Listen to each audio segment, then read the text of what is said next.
Devil movie మంచిగా అనిపించింది. First నుంచి లాస్ట్ వరకు ట్విస్ట్ అనిపించిందండి. మనకి ఫస్ట్ నుంచి లాస్ట్ వరకు ట్విస్ట్ ఉంది. మోర్ ఓవర్ మనం గెస్ చేయడానికి ఏం ఉండదు ఇక్కడ.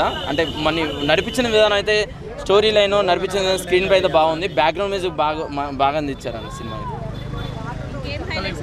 హైలైట్స్ అనిపించి సస్పెన్స్ బాగా లేస్తుంది. ట్విస్ట్లో సస్పెన్స్ బాగా హైలైట్ అనిపించింది. అంటే ఎలాంటి బోర్ కొట్టకుండా ఒక ఆడియన్స్ని ఎలా కనెక్ట్ చేయాలి అనే విధంగా ఫస్ట్ నుంచి లాస్ట్ నడిపించిన స్టోరీ బాగుంది. కళ్యాణ్ రామ్ యాక్టింగ్ బాగుంది. యాక్షన్ సీన్స్ అయితే బాగున్నాయి సినిమాకి. లాగే అనిపించలేదండి. అంటే లాగే అనిపించలేదు. అంటే అడిషనల్ కొన్ని ఏదో కావాలని పెట్టినట్టు అనిపించింది, కానీ అవన్నీ ట్విస్ట్ పరంగా అంటే ఒక ఆడియన్ ఎంజాయ్ చేసే విధంగా ఎంటర్టైన్ చేసే విధంగానే పెట్టారండి. ఎలాంటి బింబిసార్ అంత లేదండి, అది సపరేట్ ఇది సపరేటు. కానీ బింబిసార్ అంతా సూపర్ డూపర్ హిట్ ఏం కాదు. కానీ మోర్ ఓవర్ ఈ సినిమా అయితే మాత్రం అంటే ఫ్రీడమ్, నేతాజీని ఎవరైతే ఇష్టపడతారో వాళ్ళకి బాగా నచ్చింది సినిమా అండి ఇది.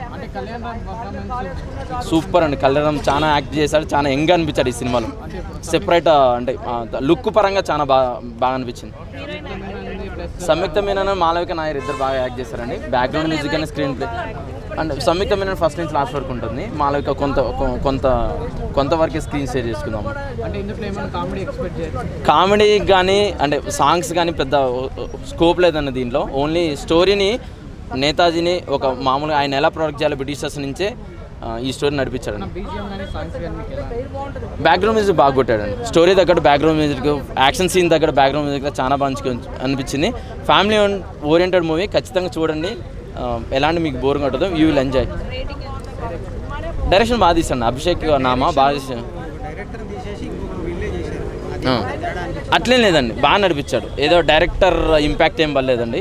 మంచిగా అనిపించింది సినిమా అయితే. నేనైతే బాగా ఏం చేసి 3 out of 5.